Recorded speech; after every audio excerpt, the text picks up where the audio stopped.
Oi gente, como é que vocês estão? Hoje eu tô vindo aqui para falar com vocês um pouquinho sobre tarô.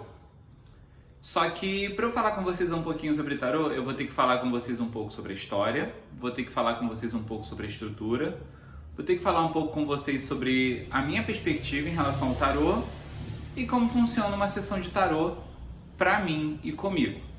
Então vamos lá, vamos começar pela história do tarô. A história do tarô, eu não vou trazer datas nem nada do tipo, porque primeiro, eu corro o risco que todo mundo corre e não tem o menor medo, que é errar em relação a datas. Eu acho muito importante a gente conseguir localizar as coisas no tempo. Só que como eu não consigo nesse momento, eu não vou meter esse detalhe. Então, fiquem tranquilos com isso. Mas algumas das origens do tarô, a gente consegue remontar a um período bem antigão, na cidade de Parma, na Itália, que tem um lago chamado Lago Tarô. E na beira daquele Lago Tarô tinha um jogo que era jogado pelos aldeões daquele local, que era o Tarokino. Ele parece muito com a estética do Tarô de Marselha, que por sinal Marselha fica na França e nunca existiu um Tarô de Marselha em Marselha. Aparentemente, ninguém nunca conseguiu comprovar de fato que existia uma família de Marselha, um grupo de artesãos de tarô que faziam aquele tipo de baralho. Aquela estética é a estética próxima do tarokino. Tarokino se fala T-A-R-O-C-C-I-N-O. Acredito que seja assim. Eu vou escrever aqui na tela para vocês. Então vocês podem até dar uma pesquisada. Ainda hoje existem ligas de tarokino pela Itália e na verdade pelo mundo todo. A gente consegue ver correlação do tarô com inúmeros outros jogos feitos por toda a história do mundo, inclusive na Índia, que a gente consegue encontrar um jogo chamado Chaturanga. A Chaturanga é um jogo de tabuleiro que parece um xadrez. E ali você joga são 4 times jogando no mesmo tabuleiro, onde são são 4 pessoas jogando, cada uma com o seu time e 10 peças. E aí a gente já tem mais ou menos aí algo aproximado da estrutura do tarô.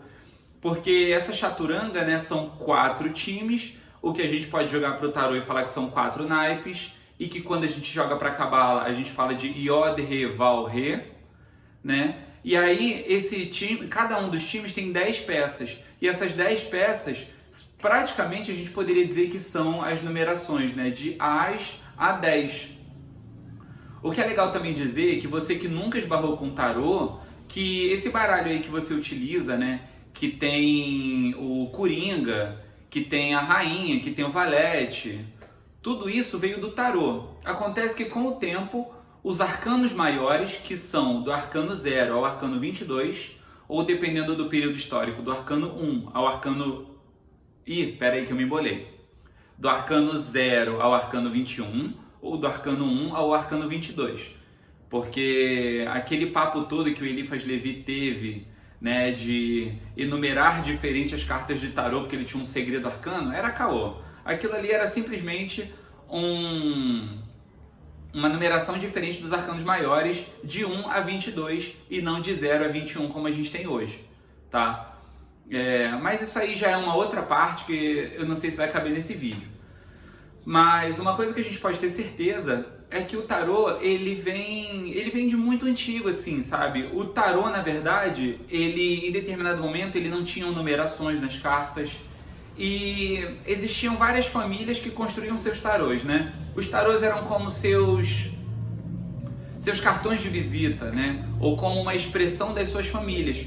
Como a galera da família Vicente com a família Sforza.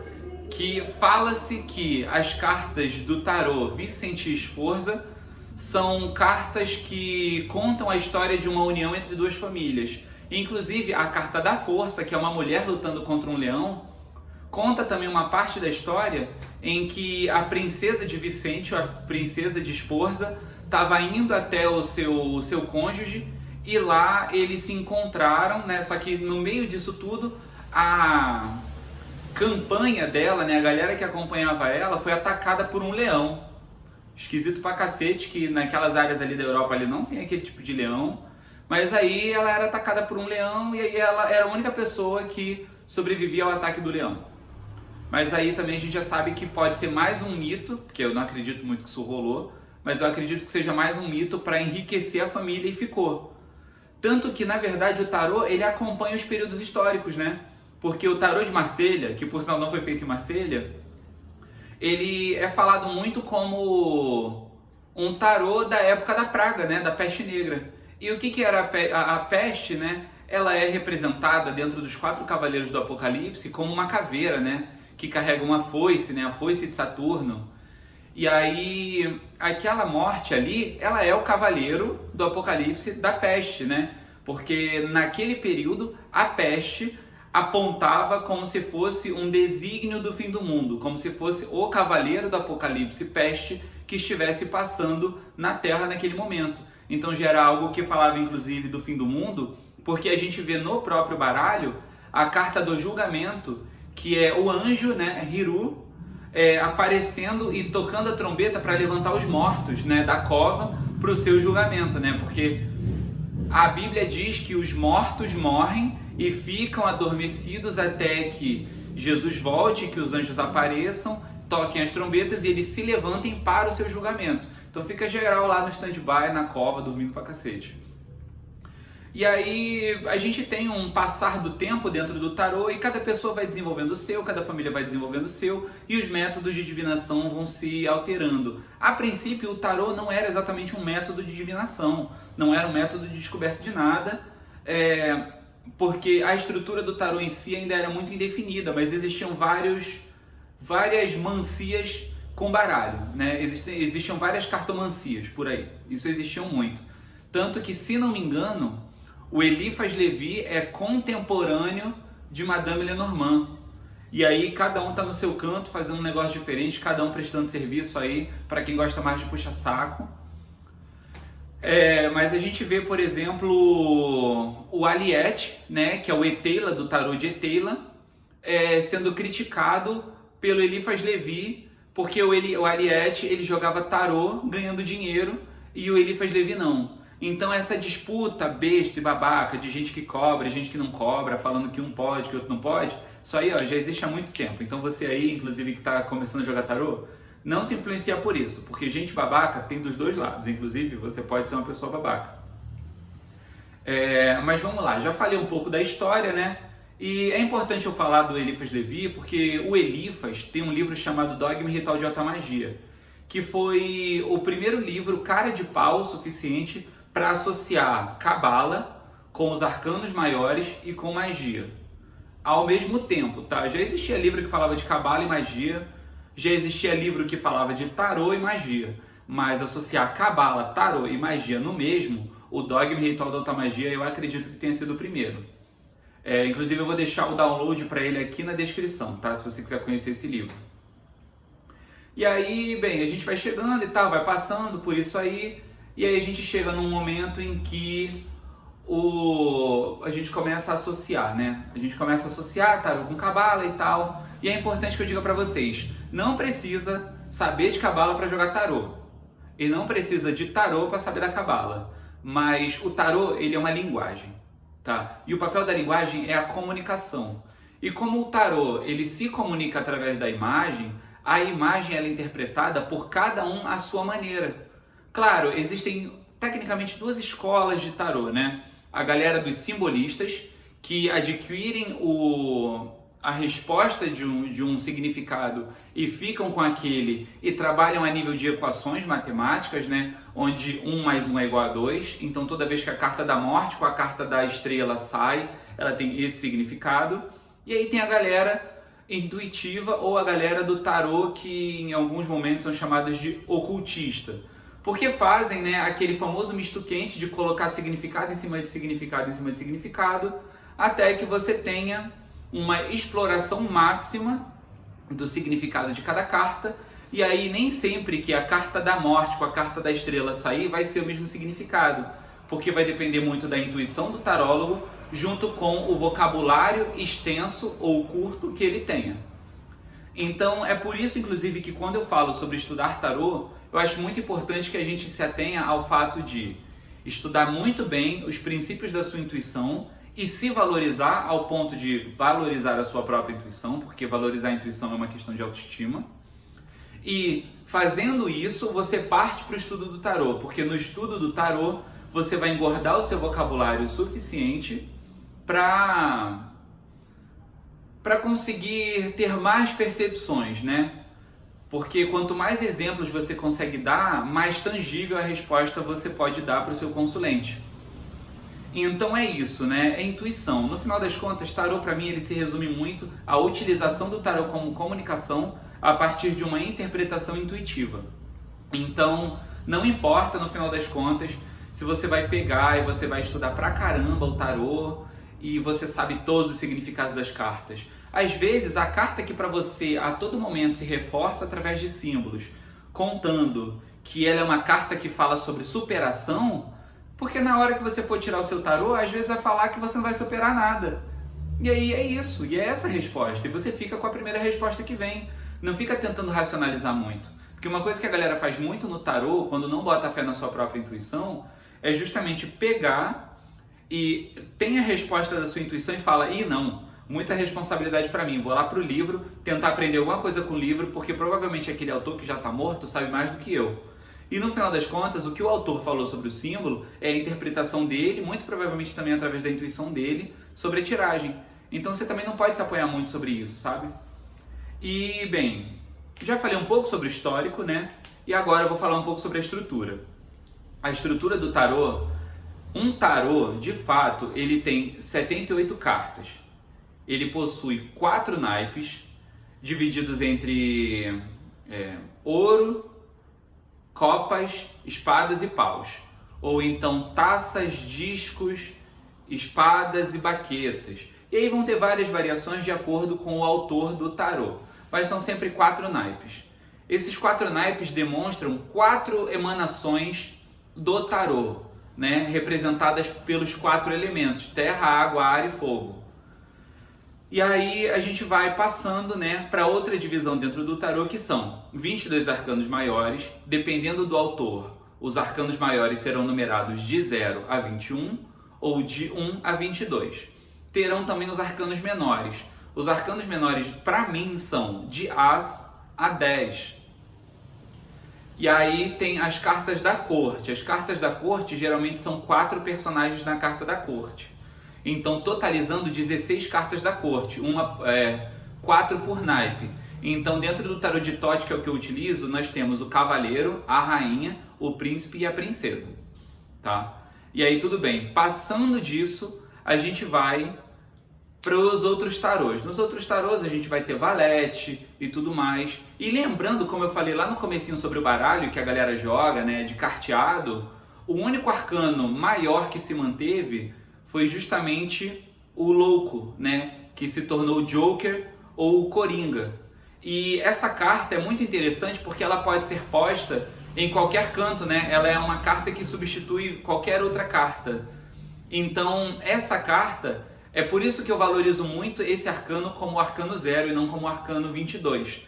Porque o arcano 0, ele pode ser somado a qualquer outra carta que não altera o seu valor, mas mantém a sua função.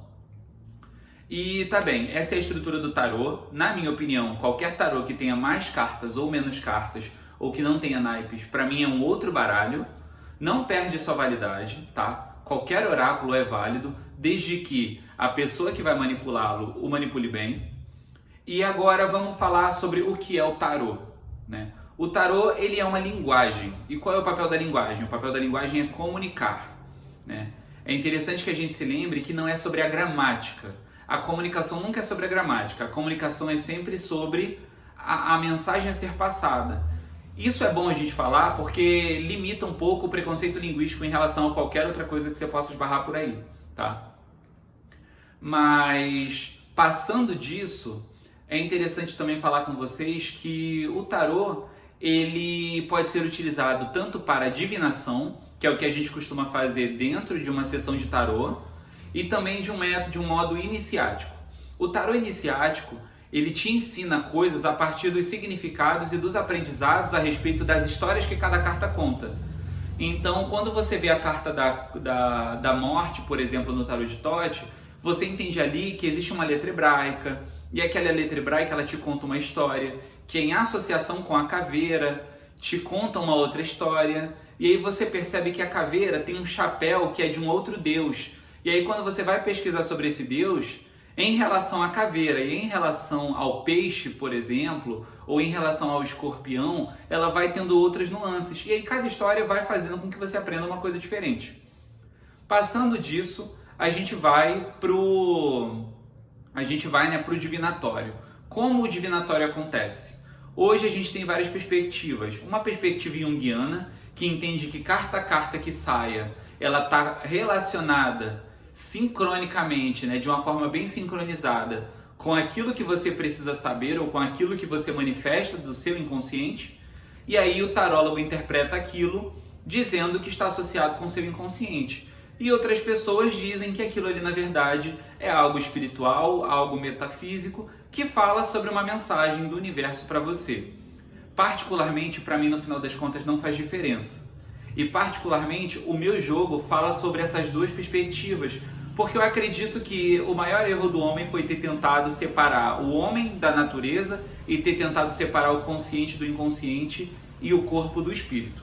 Então para mim está tudo muito correlacionado, e aí quando eu faço uma sessão de tarô com você, por exemplo, eu acredito que o seu inconsciente manifeste mensagens do universo, e eu acredito que o universo se comunique através daquele momento.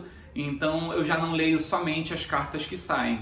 Eu leio o seu tom de voz, eu leio a sua postura, eu leio as palavras que você utiliza e leio tudo ao redor que se manifesta enquanto a gente está fazendo a sessão de tarô. Até mesmo numa sessão online, se a internet cai muito, se ela não cai muito, eu levo tudo isso em consideração. Já que eu também posso me apegar ao quesito de sincronicidade. E como funciona uma sessão de tarô comigo hoje? Uma sessão de tarô comigo hoje, ela funciona da seguinte maneira. Você passa 1 hora, a minha sessão ela tem 1h30 de tempo, de duração. E aí na primeira hora você tem direito de fazer todas as perguntas que você quiser. Sobre passado, presente e futuro, sobre ontem, hoje e sempre. E sobre você e sobre terceiros. E por quê? Porque na verdade você é a extensão do outro e o outro é uma extensão sua. Então quando a gente faz uma pergunta sobre o outro, é você que eu acesso para saber do outro. E quando eu falo do outro, eu acesso ele para falar de você e tudo mais. E a minha concepção de tempo é que, na verdade, o tempo dividido entre passado, presente e futuro é algo muito moderno, E é algo muito mais de localização temporal geográfica, para você se localizar nas suas lembranças. Mas, no final das contas, eu acredito que tudo aconteça no agora. O passado ele é resgatado agora e o futuro ele é imaginado agora. Então, na verdade, eu acredito que seja dentro dessa perspectiva. E aí, depois dessa 1 hora de perguntas e respostas, a gente vai para o alinhamento energético, onde eu, através de um estudo de chakras, organizo o fluxo de cada um dos chakras de acordo com as necessidades que você tem, a partir de algumas organizações das cartas que eu faço na mesa, enquanto eu vou te guiando dentro de uma meditação. Então, é um trabalho de 50% de responsabilidade meu e seu. Mas é um trabalho em conjunto, então você em momento nenhum vai estar fazendo isso sozinho e eu vou estar te guiando. E ali eu vou organizando e ao final eu faço uma tiragem a respeito dos fluxos energéticos para poder te dar uma resposta mais concisa sobre tudo o que aconteceu ali, sobre as minhas percepções e também para te ouvir um pouco a respeito do que passou pela sua cabeça durante todo esse processo. Tá bem? Inclusive é legal eu dizer que vocês estão vendo aqui na tela, que a gente tem uma intérprete em Libras e hoje nós fazemos tiragens de tarô também com tradução simultânea em Libras. Então, nesse momento, em que você que é surdo vem até mim, você já sabe que a Kátia ou a Carla são as pessoas que vão estar aqui nos auxiliando nesse processo de comunicação, tá bem?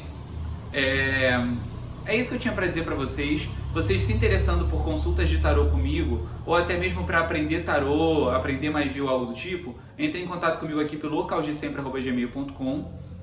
E para qualquer demais serviços e tudo mais, vocês podem estar entrando em contato comigo por aqui. E muito obrigado. É isso. Fiquem com Deus e cuidado com ele.